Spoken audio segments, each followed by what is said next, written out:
Welcome to my channel Maths Tutorial. I am Ranju Thakur, TGT Non-Medical GSSS Kotla.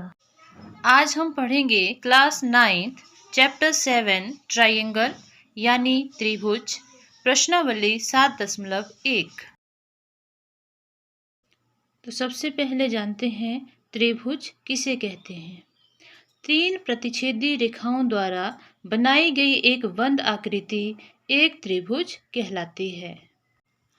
Next है congruence. सर्वांग समता क्या होती है। दो त्रिभुज सर्वांग सम कब होती हैं। तो जब दो त्रिभुज की सारी भुजाओं एवं कोणों का माप समान होता है तो वे त्रिभुज सर्वांग सम होते हैं।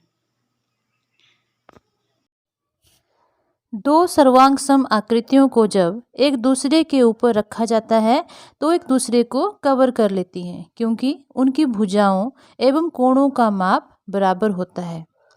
दैनिक जीवन में इनका प्रयोग उद्योगों और कारखानों में किया जाता है। नेक्स्ट है रूल्स ऑफ कॉन्ग्रुएंट ट्रायंगल, त्रिभुजों की सर्वांग समता के नियम। तो पहला नियम है SAS सर्वांग समता नियम।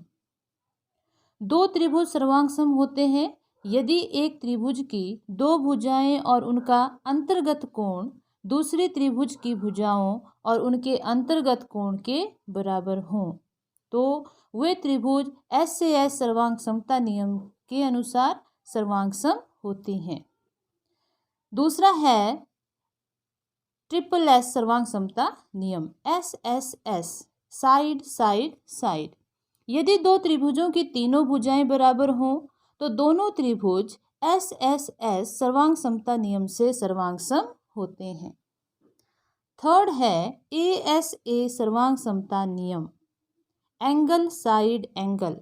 दो त्रिभुज सर्वांग सम होते हैं यदि एक त्रिभुज के दो कोण और उनकी अंतर्गत भुजा दूसरे त्रिभुज के दो कोणों और उनकी अंतर्गत भुजा के बराबर हों।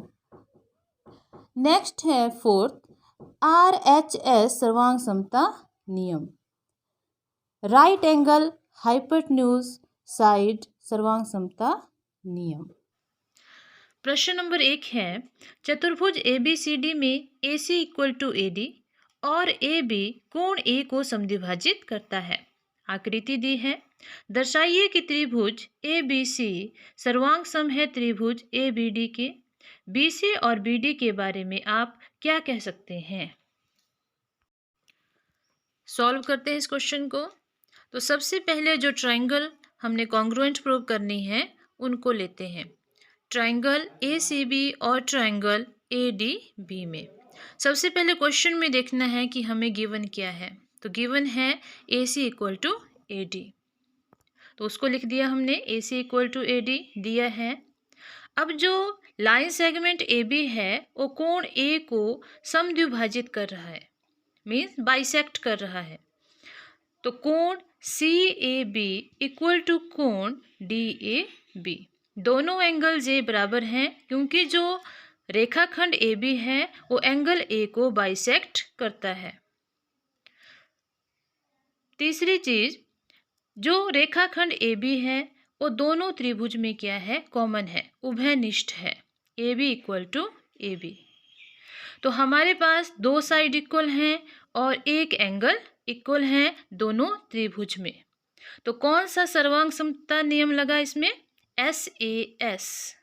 तो SAS सर्वांग समता नियम के अनुसार triangle ABC congruent to triangle DAB। अब हमें बोला है कि BC और BD के बारे में आप क्या कह सकते हैं। तो हमें पता है कि अगर दो ट्रायंगल कॉन्ग्रुएंट हैं तो उनके जो पार्ट्स हैं वो भी क्या होते हैं, बराबर होते हैं। सर्वांग सम त्रिभुज के संगत भाग बराबर होते हैं। तो BC और BD दोनों जो हैं इस त्रिभुज की क्या है, दो भुजाएं हैं दोनों ट्रायंगल्स की, तो ये भी क्या होंगी, इक्वल होंगी। तो देयरफॉर BC = BD। दूसरा प्रश्न है ABCD एक चतुर्भुज है जिसमें AD = BC और angle DAB equal to angle CBA है। आकृति दी है, सिद्ध कीजिए कि first part triangle ABD congruent to triangle BAC, second part BD equal to AC and third part angle ABD equal to angle BAC। तो solve करते हैं क्वेश्चन।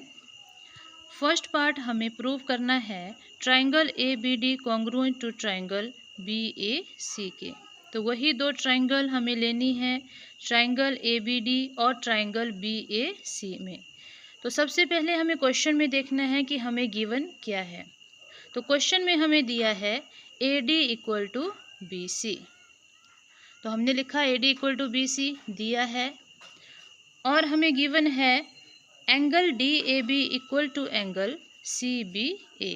तो ये भी गिवन है, और इस आकृति में साइड AB कॉमन है, उभयनिष्ठ है। दोनों ट्राइंगल में जो साइड AB है वो कॉमन है, तो AB इक्वल टू AB उभयनिष्ठ। तो हमारे पास दोनों ट्राइंगल में दो साइड और एक एंगल इक्वल है, तो इसमें भी SAS सर्वांग समता नियम लगेगा।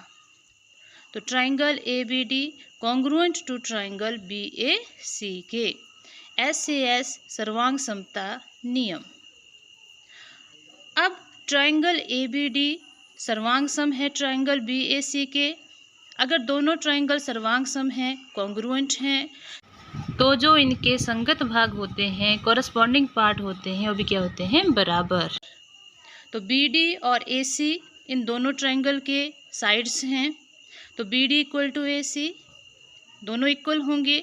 क्यों? सर्वांग सम त्रिभुज के संगत भाग बराबर होते हैं। तो ये था हमारा second part BD equal to AC।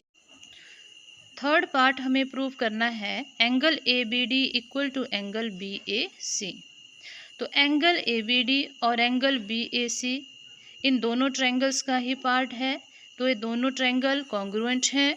तो angle ABD equal to angle BAC, because सर्वांग सम त्रिभुज के संगत भाग बराबर होते हैं। प्रश्न नंबर 3 है, एक रेखाखंड AB पर AD और BC दो बराबर लंब रेखाखंड है। आकृति दी है, दर्शाइए कि CD रेखाखंड AB को समद्विभाजित करता है। तो क्वेश्चन सॉल्व करते हैं। फिगर देखिए, फिगर में ट्राइंगल OCB और ट्राइंगल ODA दो ट्राइंगल हैं हमारे पास। अब हमें देखना है कि इन दोनों ट्राइंगल में क्या क्या इक्वल हैं। तो जो एंगल BOC और एंगल AOD हैं, दोनों वर्टिकली अपोजिट एंगल हैं, शीर्षाभिमुख कोण हैं, और शीर्षाभिमुख कोण जो है वो हमेशा बराबर होते हैं। तो angle BOC equal to angle AOD, क्योंकि शीर्षाभिमुख कोण है। अब एंगल CBO और एंगल DAO दोनों 90 डिग्री के हैं, तो ये भी इक्वल हैं। Angle CBO equal to angle DAO each 90 degree. और हमें क्वेश्चन में दिया है कि line segment BC equal to line segment AD। तो BC इक्वल टू AD दिया है। अब हमारे पास दो एंगल्स और एक साइड इक्वल हैं, तो AAS सर्वांग समता नियम के अनुसार triangle OCB congruent to triangle ODA, दोनों ट्राइंगल जो हैं वो सर्वांग सम है, कॉन्ग्रुएंट हैं। अगर ये दोनों ट्राइंगल कॉन्ग्रुएंट हैं तो इनके जो कोरस्पॉन्डिंग पार्ट हैं वो भी इक्वल होंगे। तो BO इक्वल टू AO, क्योंकि सर्वांग सम त्रिभुज के संगत भाग बराबर होते हैं। अगर OB और AO इक्वल हैं तो इट मीन्स जो रेखाखंड CD है वो AB को बराबर भागों में समद्विभाजित करता है। तो अतः CD रेखाखंड AB को समद्विभाजित करता है।